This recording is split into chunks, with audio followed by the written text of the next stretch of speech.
Ustaz Adi Hidayat ancam proses hukum orang yang fitnah donasi Palestina.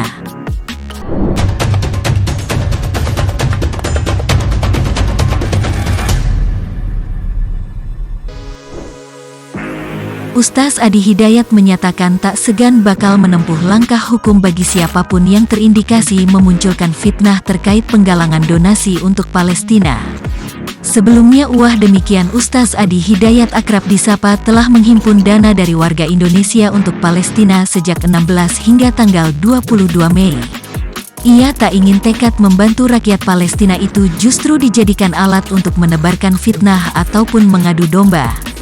Kami juga ingatkan, bagi yang sengaja memecah belah, bahkan menghadirkan unsur-unsur fitnah, awas hati-hati ya. Kita pun akan melakukan tindakan tegas, dengan menempuh langkah hukum, tutur Adi Hidayat dikutip dari laman YouTube Adi Hidayat Official, Senin, tanggal 31 Mei tahun 2021. Hati-hati, kita sedang mengamalkan amanat konstitusi. Pasal 29 ayat 2 negara menjamin kemerdekaan tiap-tiap penduduk untuk memeluk agama masing-masing dan beribadah menurut agama dan kepercayaannya itu, lanjut dia lagi. Menegaskan pihaknya melakukan kegiatan penggalangan dana semata merupakan bagian dari ibadah. Menurut dia, tolong-menolong dalam hal kebaikan bukan saja merupakan mandat konstitusi melainkan juga Al-Quran. Hendaklah kalian saling menolong, saling membantu dalam konteks kebaikan untuk meningkatkan takwa kepada Allah. Ini amanah konstitusi, ini amanah dari Al-Quran juga. Dan lebih dari itu juga dijamin oleh pembukaan UUD 1945, kata dia lagi. Bentuk kegiatan itu, menurut juga merupakan bentuk balas budi untuk Palestina.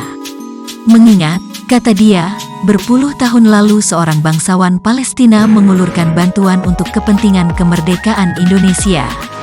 Kami sedang ingin berusaha melakukan berbalas budi, walaupun sedikit, kepada bangsa Palestina. Pun ketika Anda menanyakan kenapa harus berdonasi keluar, apakah Anda tidak ingat, pada 1944 seorang pengusaha Palestina bernama Muhammad Ali Taher, itu memberikan seluruh hartanya di bank-bank Arab untuk membantu Indonesia meraih kemerdekaan, terang Karena itu dia lantas kembali menegaskan kepada siapapun untuk tak memanfaatkan momen penggalangan dana ini menjadi bahan menyebarkan kebencian, mengadu domba, maupun fitnah. Jangan pernah mengganggu singa yang sedang berpikir, karena saat ia mulai mengaum, tidak ada yang bisa menghentikannya, ucap dia. Sebelumnya menyerahkan dana kemanusiaan 14,3 miliar dari warga Indonesia untuk Palestina melalui kemanusiaan melalui Majelis Ulama Indonesia (MUI). Uang itu rencananya digunakan untuk pembangunan rumah sakit di kota Hebron, Palestina. Dana tersebut bakal disalurkan ke 3 kategori prioritas yakni untuk berbagai kebutuhan mendesak, pembangunan rumah sakit, infrastruktur, dan program pendidikan bagi rakyat Palestina.